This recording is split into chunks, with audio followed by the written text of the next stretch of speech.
argued over the legality of Houck's massive bond last week in the murder of Crystal Rogers. After hearing from both sides, the judge decided to uphold this nearly unprecedented number.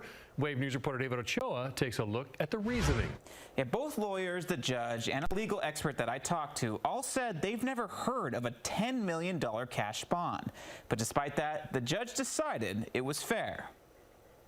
And I submit to you, a $10 million bond is oppressive. Last week, defense attorney Brian Butler tried to convince Judge Charles Sims to lower his client Brooks Houck's bond from $10 million to $500,000. Houck is accused of killing his girlfriend, Crystal Rogers. On Monday, Sims denied the request. Typically, on murder cases, judges err on the side of caution. Defense attorney and former prosecutor Leland Holbert says both lawyers made good arguments.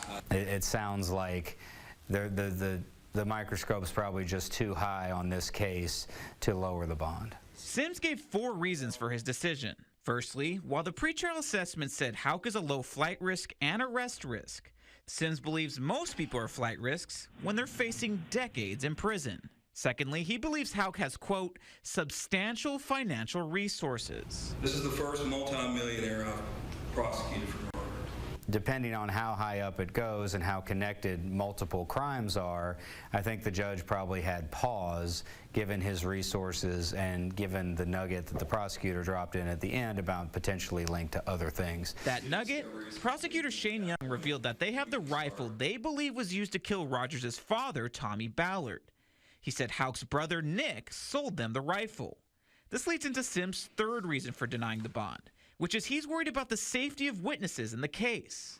Lastly, Sims says it's apparent Nick and the Houck family, quote, deliberately violated the rules of the criminal procedure during the grand jury proceedings in 2015. All recorded, secretly brought in recorders and recorded the grand jury.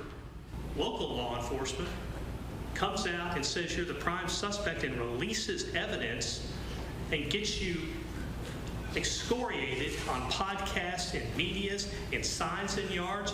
Who in their right mind wouldn't want to know what was being said? That is not a condition of bond. Sims disagreed. The tax concern in the court about the integrity of the proceedings. And maybe they brought in recording devices, and that would be against the rules. Holbert says just because the request was denied this time, it doesn't mean the bond can't be lowered in the future. Because if the prosecution says there could be other charges and then there's not, that would be a reason to ask to lower the bond. So you can argue, adamantly for your client without pushing too hard because there may be opportunities down the road. Holbert says most judges want to protect the community and be fair to defendants.